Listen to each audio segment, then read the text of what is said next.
Salut à tous, c'est Timothée, j'espère que vous allez bien, moi ça va super. Je viens de me réveiller, je vous laisse m'accompagner avec moi pendant 3 jours de garde dans un service de réanimation, c'est parti. Avant toute chose, on va commencer par la case douche, ça vous évitera de voir ma petite tête de réveiller comme ça dès le matin.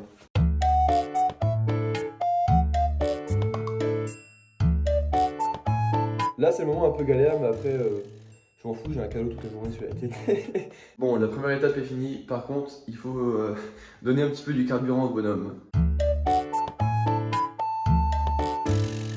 Pour moi, c'est super important de déjeuner. On ne sait pas à quoi s'attendre, on ne sait pas l'activité qu'il va y avoir dans le service et on ne sait pas quand est-ce qu'on va pouvoir prendre notre pause au midi. Donc, il faut toujours un petit peu anticiper. Ça commence par ça. Je suis infirmier dans un service de réanimation depuis maintenant 2 ans. J'avais envie de vous partager un petit peu mon quotidien. Ma réanimation, c'est un service de réanimation chirurgicale et traumatologique. Je pourrais pas vous en dire plus par souci de secret médical simplement. D'ailleurs, c'est comme les patients que je vais avoir. Je vais pas pouvoir vous dire quand ils sont venus, etc. par mesure de secret médical. Encore une fois, je pourrais vous dire la pathologie et surtout ce que je leur fais jour par jour et surtout sur 3 jours du coup pour voir leur évolution. Du coup, dernière étape avant de partir, le petit brossage de dents, c'est important. Waouh! Pour me rendre à l'hôpital, j'en ai tout simplement pour 10 minutes et pour ça, j'y vais en vélo. Surtout, n'oubliez pas les casques quand vous faites du vélo, de la trottinette ou quoi que ce soit. Bah, ça m'évite simplement d'avoir des patients avec des traumas crâniens et c'est surtout pour vous aussi.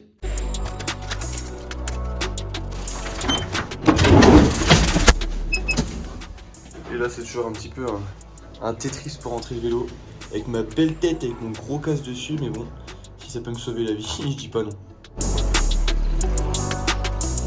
Il est 7h50, je viens d'arriver dans mon vestiaire, du coup on se dirige maintenant vers les transmissions pour savoir un petit peu les patients qu'est-ce qu'ils ont et pouvoir se répartir sur le week-end nos patients. À savoir qu'en réanimation c'est légiféré, on a 2 ou 3 patients par infirmier, donc voilà, maintenant on va un peu les choisir et on verra sur le week-end nos révolutions.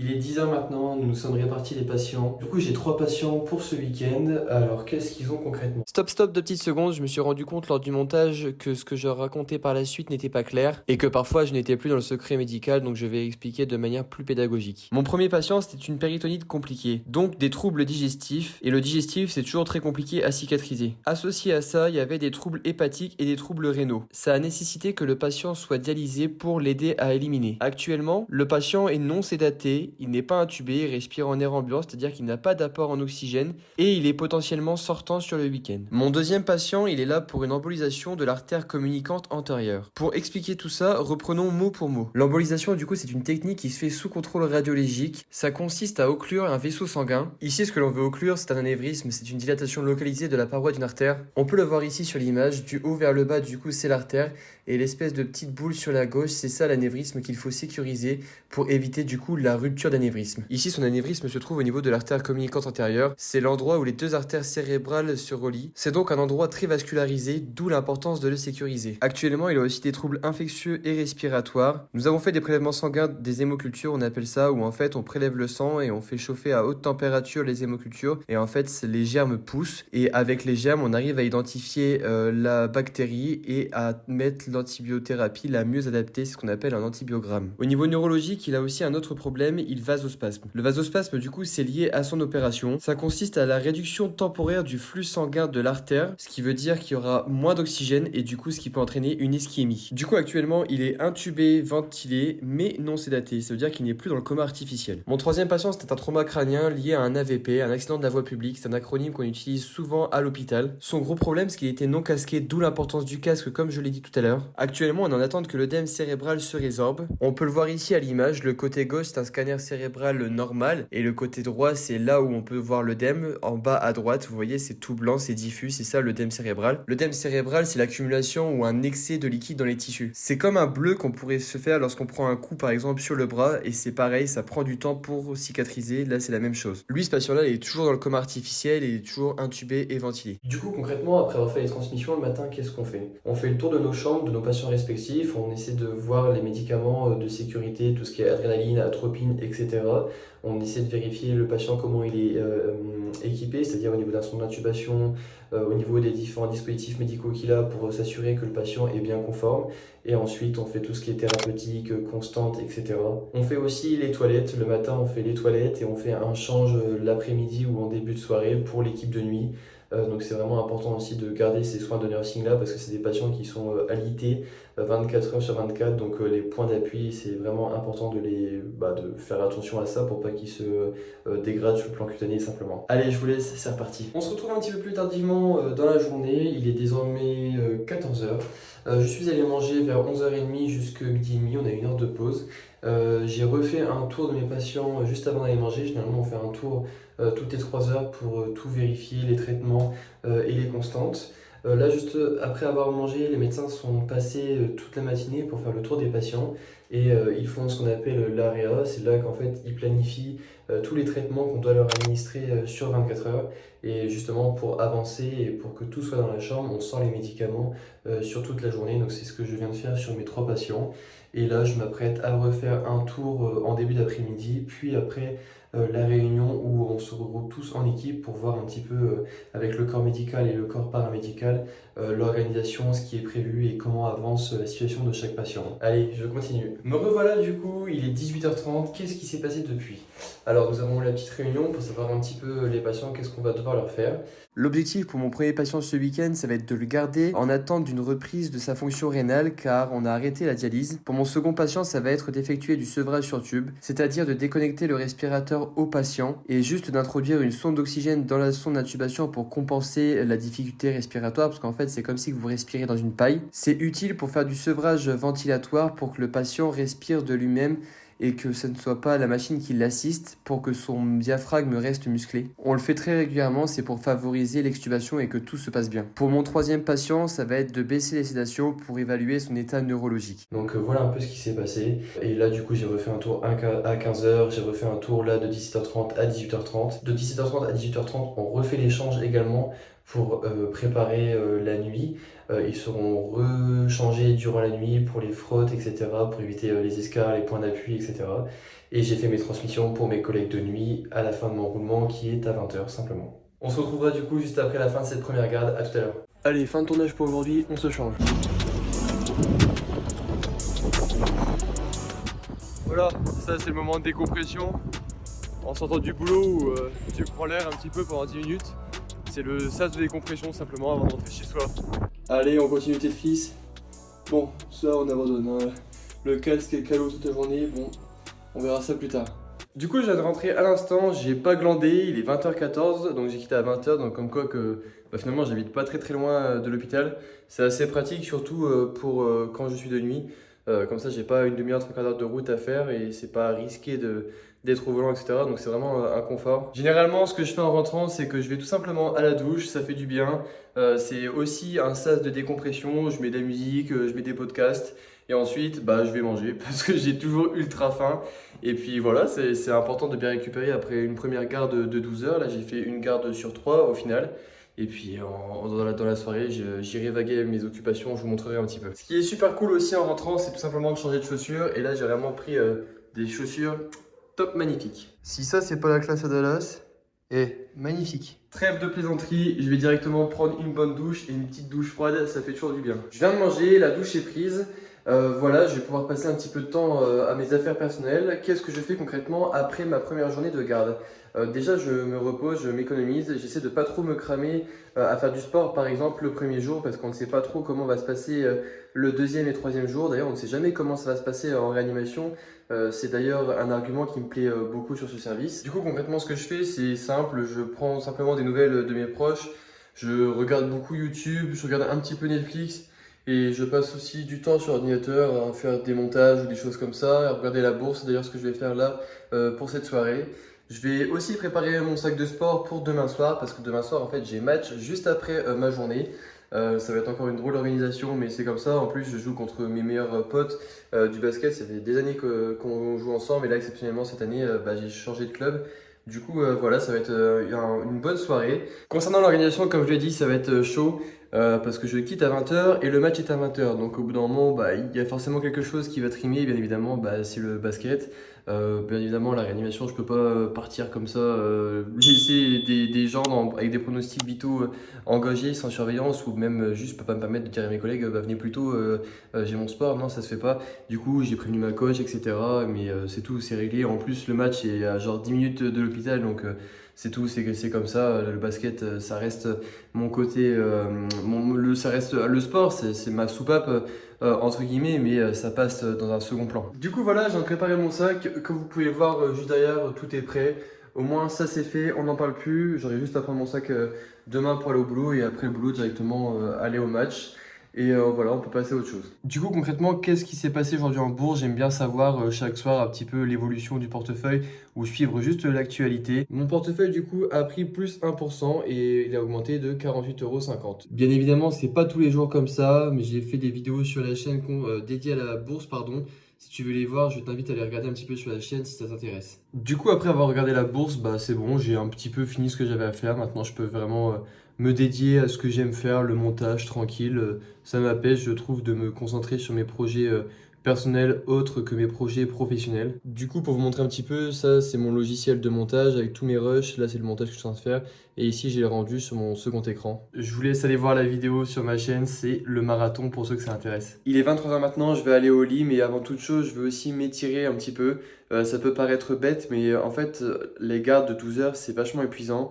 Et sur la durée, on peut avoir beaucoup de troubles musculo-squelettiques, c'est-à-dire avoir mal au dos, avoir mal au bassin, etc. Et en plus, bah, j'ai 3 jours à tenir. J'ai un match demain soir, du coup. Et pour essayer de récupérer un maximum, je m'étire pour vraiment prendre soin de mon corps. C'est une routine que j'ai maintenant depuis des années, depuis que j'ai pris conscience que bah, son corps, c'est mon outil de travail et j'en ai vraiment besoin pour vivre le mieux possible, le plus longtemps possible. Donc voilà, je vais m'étirer, je vais aller au lit et on se retrouve demain pour le deuxième jour. À plus tard. Salut, nous sommes samedi, c'est donc mon deuxième jour de garde. Je m'apprête à partir, il est 7h30, je commence à 8h. Bon, j'ai bien dormi, c'est tout ce que j'ai à dire. Là, je suis en forme pour attaquer la journée et pour mon match ce soir. Là, en fait, bah, je vais aller à l'hôpital, je vais faire mes transmissions avec mes collègues de nuit. Pareil, eux, ils se répartissent les patients et en fait, les patients, on les a pour 3 jours. Ça me permet d'avoir bah, une continuité des soins. Et du coup, je vais prendre mes transmissions pour savoir ce qui s'est passé sur la nuit. Et puis voilà, je vous tiens au courant sur mes patients et ce que je vais faire avec eux sur la journée.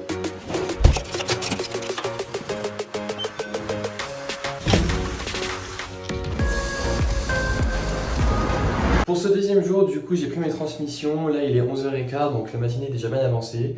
La nuit s'est bien passée pour tous mes patients. Mon collègue m'ont tout raconté ce qui s'était un petit peu passé dans les grandes lignes.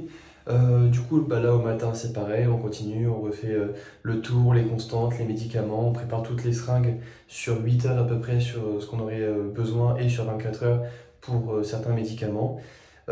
Ensuite, on fait les toilettes et puis voilà, on fait les pansements et on avance petit à petit, étape par étape. Là, je vais refaire mon deuxième tour de la journée aux alentours de midi et après, on va manger tous, on va manger pardon, tous ensemble en équipe. C'est quelque chose qu'on apprécie faire le week-end parce qu'on peut se le permettre. Il y a moins d'activité dans le service et c'est un moment convivial avec une équipe en réanimation où on est assez nombreux, donc c'est super cool de faire ça. En plus, ce week-end, avec chance, j'ai vraiment un bon roulement avec des collègues que j'apprécie, donc c'est encore plus kiffant. Il est 15h39, qu'est-ce qui s'est passé depuis? J'ai fait mon tour de midi, on a mangé, j'ai fait mon tour de l'après-midi.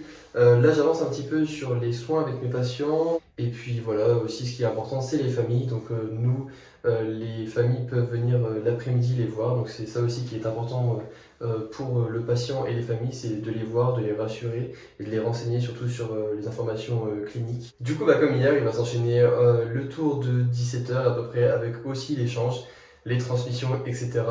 C'est une routine, mais c'est en fait aucun jour n'est pareil en réanimation. Là, je suis peut-être pas tout le temps occupé avec mes patients, mais il y a aussi mes collègues à aller aider, il y a aussi d'autres activités à faire en réanimation. C'est hyper polyvalent et en fait, bah, tu t'ennuies jamais, il y a toujours quelque chose à faire. Et bah après, c'est t'aimes ou t'aimes pas, moi en tout cas, c'est ce que j'aime et c'est ce que j'essaie de vous faire partager avec ces vidéos-là. En tout cas, j'espère que ça vous plaît. N'hésitez pas à vous abonner si ça vous plaît, à mettre un commentaire, à poser vos questions, telles qu'elles soient, parce qu'il y a peu de contenu sur ça en tout cas. Allez, j'y retourne. Il est maintenant 19h, ça va, ça s'est bien passé l'après-midi. Les champs sont effectués, j'ai fait mes transmissions. Maintenant, je vais surveiller jusqu'à attendre l'équipe de nuit. Allez, encore 1 heure ici, et après je fonce à mon match. J'ai si hâte de jouer contre mes potes, ça va être bien drôle. Ça y est, je suis de retour. Alors, il est 23h30, il s'en est passé des choses. Directement, du coup, après la fin de mon service, je suis allé à mon match de basket. C'était cool, malheureusement, j'ai perdu, mais l'essentiel est ailleurs. Parce que finalement, j'ai joué contre mon ancien club et surtout contre mes 2 potes que j'ai depuis des années maintenant du basket. Juste après, on allait manger un petit bout ensemble, ça permet aussi de voir autre chose et de décompresser du boulot. Niveau fatigue, ça va, je sens quand même que j'ai 2 jours de garde dans les jambes, plus un match de basket, et puis mine de rien quand même, je fais plein d'allers-retours, enfin plein d'allers-retours, je fais les trajets de l'hôpital jusqu'à chez moi en vélo, donc en vrai ça va, je prends ça un peu comme de la récup, mais c'est quand même un effort physique à faire, t'es pas là dans ta voiture, donc voilà. Là je vais prendre ma douche, je vais aller me poser un petit peu, recharger les batteries pour mon dernier jour demain. Et puis voilà. Du coup, je vous dis à demain, même si pour vous, ça va être exactement dans 2 secondes. Me revoilà du coup pour la 3e garde. J'ai bien dormi, je me suis bien reposé, il me reste juste 12 heures à faire et c'est fini. Là du coup le dimanche matin, ce qu'on fait généralement, c'est qu'on déjeune ensemble pendant une demi-heure, 3/4 d'heure. Pendant les transmissions, ça fait partie des moments conviviaux qu'on passe en réanimation avec l'équipe simplement. Et tout de suite, j'ai enchaîné sur le tour, donc comme d'habitude, les constantes. Et j'enchaîne également sur les toilettes. C'est important parce que c'est des patients qui, pour la plupart, ne peuvent pas bouger.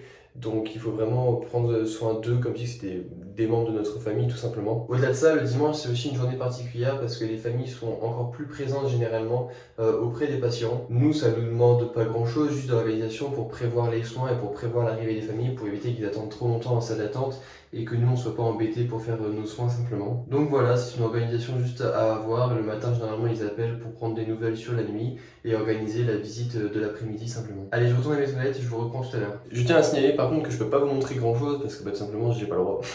Tu peux pas montrer des patients, tu peux pas montrer les médicaments, tu peux pas divulguer trop d'informations. Donc voilà, je sais que c'est un peu dommage, mais j'essaie quand même de vous expliquer en m'isolant un petit peu ce qui se passe concrètement pendant 3 jours. La vie continue en réanimation. Alors cet après-midi, qu'est-ce que j'ai prévu? J'ai remis mon patient en faisant du tube, en déconnectant le respirateur à la sonde d'intubation. Il avait super bien tenu hier 1 heure, donc je réitère aujourd'hui. Le but c'est de le faire tous les jours pour que dès lors que son problème neurologique sera réglé, les feux soient ouverts pour l'extuber simplement. Je peux déjà faire un bilan sur ces 3 jours pour mes patients. Mon premier patient avait un problème rénal majoritairement, ce qui l'empêchait de pouvoir sortir de la réanimation et on le gardait chez nous pour pouvoir le dialyser au cas où.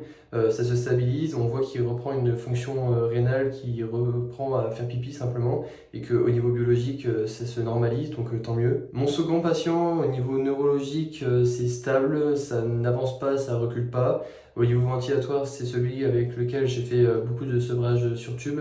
Donc ça c'est cool, on a quand même pu avancer sur cet aspect-là. Et mon troisième patient, le patient qu'on réveillait de son trauma crânien, lui c'est pareil, on a réussi à diminuer beaucoup les médicaments et il est calme, donc tant mieux, ça veut dire que la semaine prochaine on va encore bien avancer à ce niveau-là. Mais la journée n'est pas finie, on ne sait pas ce que l'avenir nous réserve en réanimation, ça peut bien se passer toute une journée, la dernière heure être l'enfer, des patients qui se dégradent très rapidement pour X ou Y raison. Donc il faut toujours rester vigilant. Ça y est, les 3 jours sont finis, ça y est, je vais pouvoir un petit peu me reposer. Il y a de la fatigue qui s'est accumulée, c'est normal, après tout, après 3 fois 12 heures, donc 36, bravo Timothée. Après, il y a d'autres professions où c'est également comme ça, je suis issu du monde agricole, je sais ce que c'est que enchaîner beaucoup de jours avec une amplitude horaire aussi importante. Donc voilà, c'est tout, c'est comme ça, c'est le travail. En tout cas, qu'est-ce qui s'est passé du coup sur cette fin de journée? On a fait l'échange, j'ai fait les soins du soir, j'ai fait mes transmissions classiques comme je pourrais faire pour l'équipe de nuit, mais j'ai fait également mes transmissions de roulement. En fait, c'est une transmission que je fais qui résume tous mes 3 jours pour la contre-équipe demain du coup. Nous permet d'avoir un suivi et de pouvoir tracer ce que l'on fait et où on en est par rapport aux patients. Pour finir la journée, je vais manger, prendre une bonne douche, appeler ma famille et puis voilà, je place au repos maintenant et je reprendrai le travail du coup mercredi, donc j'ai 2 jours de repos là, lundi et mardi du coup. Malheureusement aussi, comme je vous l'ai dit, je peux pas vous montrer grand chose. En tout cas, j'espère vous avoir un petit peu partagé ce que je vis concrètement dans un service de réanimation en tant qu'infirmier. J'espère que ça vous donnera envie. Si vous avez des questions, n'hésitez pas à me les poser. Je me ferai vraiment un plaisir de vous y répondre. Si je peux partager ce que c'est que la réanimation ou vous expliquer 2-3 trucs, ça me fait vraiment plaisir. N'hésite pas à t'abonner, n'hésite pas à la partager aussi si la vidéo t'a plu. En tout cas, c'était Timothée, prends soin de toi et à très bientôt.